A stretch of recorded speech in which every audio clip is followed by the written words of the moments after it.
MLA Kotamreddy Sridhar Reddy మాట్లాడుతున్నారు, live చూద్దాం. దానికి చాలా చాలా తేడా ఉంది. ఎడిట్ చేసి పెట్టినప్పుడు బహిరంగంగా ప్రశ్న జోసెఫ్ రావణ్ వచ్చి క్షమాపణ చెప్పు, ఆధారాలు చూపించు.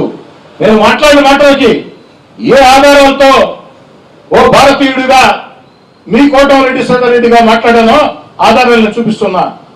మరి ప్రశ్న జోసెఫ్ రావణ్ని కానీ వారిని సమర్థించే వ్యక్తులు కానీ మీ మీద మీరు అలా మాట్లాడలేదు అన్న మాటల్ని రుజువు చేసుకోవాల్సిన బాధ్యత మీకు ఉందా లేదా తెలుసుకుని అడుగుతున్నా. అయినా నాకు అర్థం కాంది, దయచేసి కాసేపు విలేకరుల సమావేశం బ్రేక్ ఇద్దాం, ఆ యొక్క మాటలు చూద్దాం. చూసిన తర్వాత మీరేం మాట్లాడతారో కూడా, ఎందుకంటే ఇది ఒక రాజకీయ సమస్య కాదు.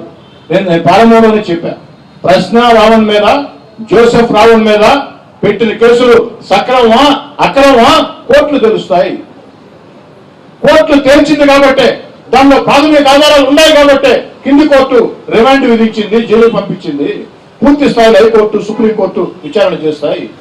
కానీ వారు మాట్లాడిన మాటల్ని, హిందూ దేవుళ్ళని, ఈ దేశాన్ని, వారు మాట్లాడినటువంటి మాటల్ని, ఇతిహాసాలని, వారు మాట్లాడిన మాటల్ని ఖండించాల్సిన బాధ్యత ఏ ఒక్కరి మీద కాదు, అందరి మీద కూడా ఉంది.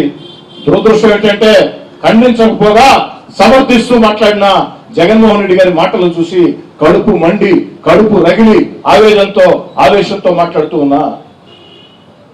నా ధర్మం, నా హిందూ ధర్మం నాకు నేర్పించిన పర్వత సహనం, పర్వతాల మీద గౌరవం, పర్వతాలకి ఇబ్బంది జరిగిన అండగా ఉండమని చెప్పిన బాధ్యత, దాన్ని స్ఫూర్తిగా తీసుకుని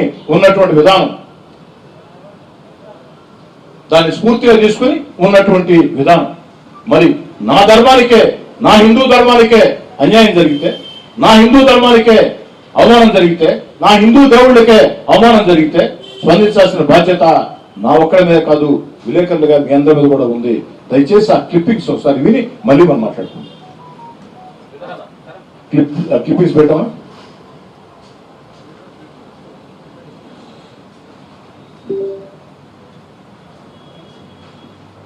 సనాతన ధర్మాన్ని ఒకసారి కాల్ చేస్తూ సనాతన ధర్మం